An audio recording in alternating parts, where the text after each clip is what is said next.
dramático. Primeiro, ele diz que os servos de Deus estavam andando embriagados, estavam tomando todas, iam para o culto cambaleando e estavam inconscientes do que estavam fazendo. Entravam no culto embriagados, saíam do culto embriagados, ou seja, perdiam a sobriedade, se submetiam a vícios por causa da liberdade pregada pelos falsos profetas, se tornavam escravos de seus próprios vícios. Como esses homens estavam embriagados, são por ele, no versículo 5 do capítulo 1, chamados de ébrios. Joel precisa usar uma imagem dramática para trazer esse povo de volta. Segundo problema, a ausência de culto. Por causa dos adoradores que não andavam em sobriedade, que se entregavam aos vícios, confiando na graça, igual no nosso tempo, a hipergraça, um evangelho hiper fraco, pregado por pregadores hiper fracos, gerando crentes mais fracos ainda do que os pregadores do evangelho que eles pregam. Esse povo não tinha firmeza, a família estava sendo destruída, o ministério estava sofrendo. Diz o versículo de número 5: despertem ébrios, chorem. Agora ele diz no versículo 9: foi cortada a oferta e a libação. Os sacerdotes, servos do Senhor, estão entristecidos, não há mais culto. Versículo 16: porventura o mantimento também não está cortado de diante dos nossos olhos?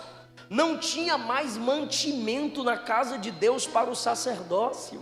O culto está sofrendo. Versículo 16: a alegria e o regozijo da casa de Deus foi cortado. Então, enquanto eles se embriagam para se alegrar nos vícios terrenais e carnais, pensando que desse modo oferecerão um culto em forma de entretenimento, para alegrar o ambiente, ao contrário acontece.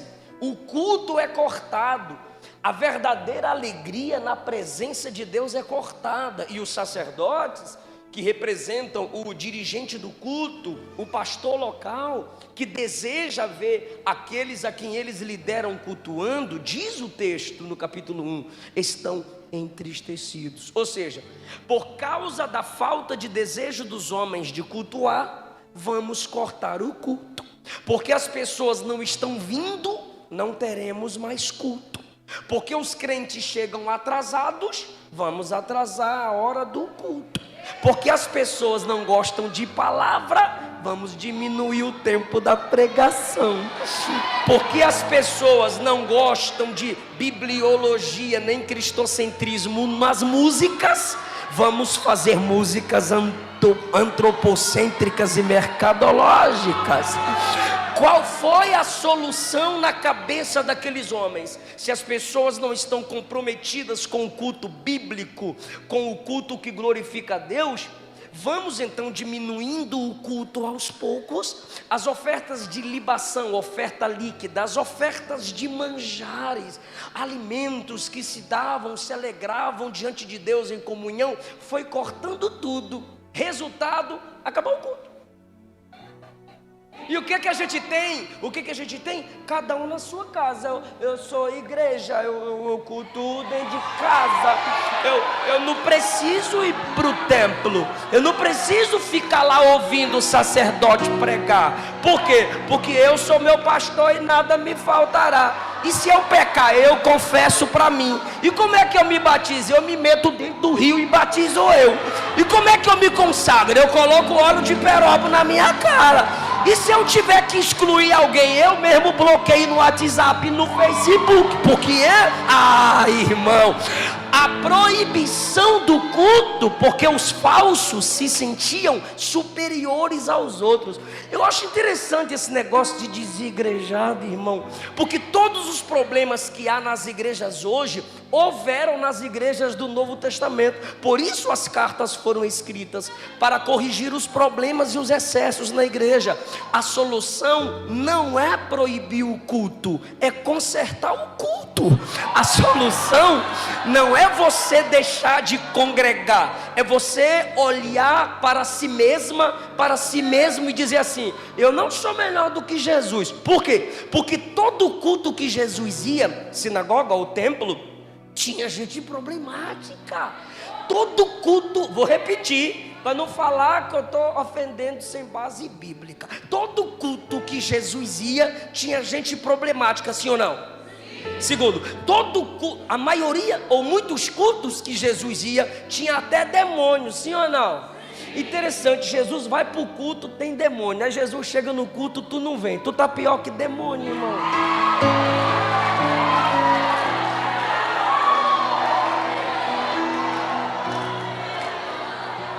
Será você melhor do que todos aqueles que têm problema na igreja? Não.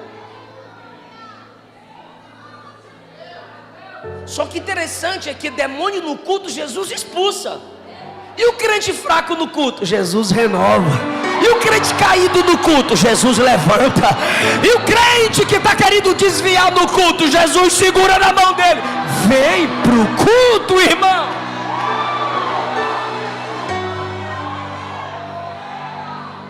Cortaram o culto. É aí que entra a mensagem emergente. Entra Joel. E Deus diz a Joel algo interessante: toque a trombeta. Se Joel é pentecostal, porque os pentecostais eles são agoniados. Tocai a trombeta. Aí Joel diz: estou indo lá no mundo tocar a trombeta, mandar essa cambada se converter, Jeová. Deus diz: não, é para tocar a trombeta em Sião.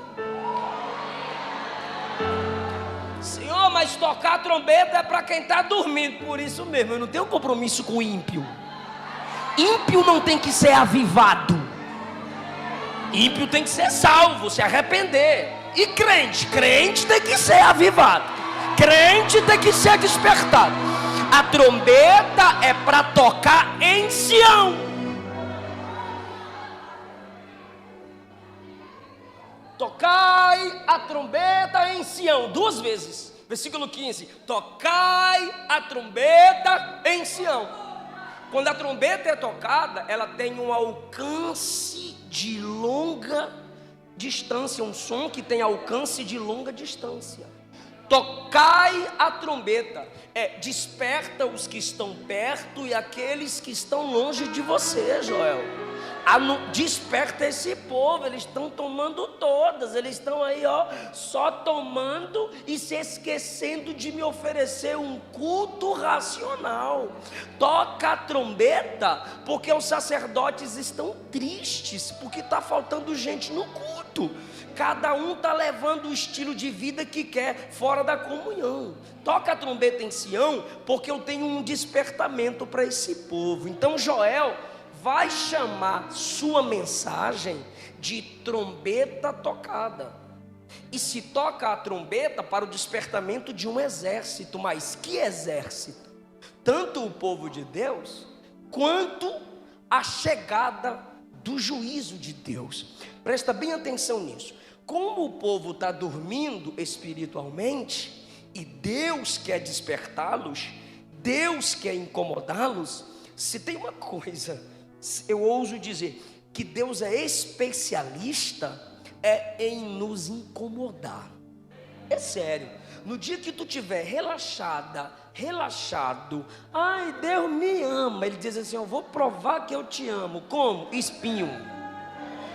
Prova. É sério, eu não estou inventando. Deus sabe incomodar a gente. A igreja foi formada para incomodar o mundo. A igreja foi colocada no centro do mundo para centralizar o mundo. Se a igreja não cumpre seu papel, Deus vai perturbar. Ele não tem com quem contar, a não ser a igreja. Então é a igreja que ele vai perturbar. Mete a trombeta nos ouvidos deles aí, profeta. Paró! E o povo está pensando: eita glória, bora acordar, bora fazer a obra. Deus sabe nos incomodar.